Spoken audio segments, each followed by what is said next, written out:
लोक रंग से हो गई मोरा प्रीत बलमुआ, लोक रंग से हो गई मोरा प्रीत हो, लोक रंग से हो गई मोरा प्रीत बलमुआ, लोक रंग से हो गई मोरा प्रीत। गाँव गवनई कुवना के पनिया, गाँव गवनई कुवना के पनिया, गाँव गवनई कुवना के पनिया, बहे पुरवाई संगीत बलमुआ, लोक रंग से हो गई मोरा प्रीत हो, लोक रंग से हो गई मोरा प्रीत बलमुआ, लोक रंग से हो गई मोरा प्रीत। बिल्कुल प्रीत हो जाए, प्यार हो जाए, दुलार हो जाए, मोहब्बत हो जाए। काहे से कि हमार ई प्रोग्राम इतना सुंदर बटले बा कि एकरा से केकरा के मोहब्बत ना हो जाए हो। बिल्कुल सही कहलू।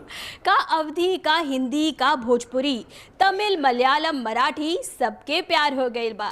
केहू तमिल में गावता, केहू मलयालम में गुनगुनावता, तबे ना एकर नाम है लोक रंग सुरों के संग। और इस जबरदस्त धमाकेदार और चटाकेदार प्रोग्राम का आज का अंक लेके हाजिर बाड़ी हम सीमा शाही और हम बानी आपके होस्ट और दोस्त संतोष राय। त रउआ सभे स्वीकार करी हमनी का नमस्कार, सत श्री अकाल, आदाब, जय राम जी की। तो संतोष जी देखा, आज हमारी कार्यक्रम में जौन एक से बढ़कर एक कलाकार आयल बाड़न, इन लोग एक से बढ़कर एक धुरंधर बाड़न। कहो भैया, सब लोग एकदम जमाए देबा कि नहीं? एकदम मूड में बाड़े लोग, गर्दा मचाई है, जमेबे नहीं करे हैं। कहो आनंद जी।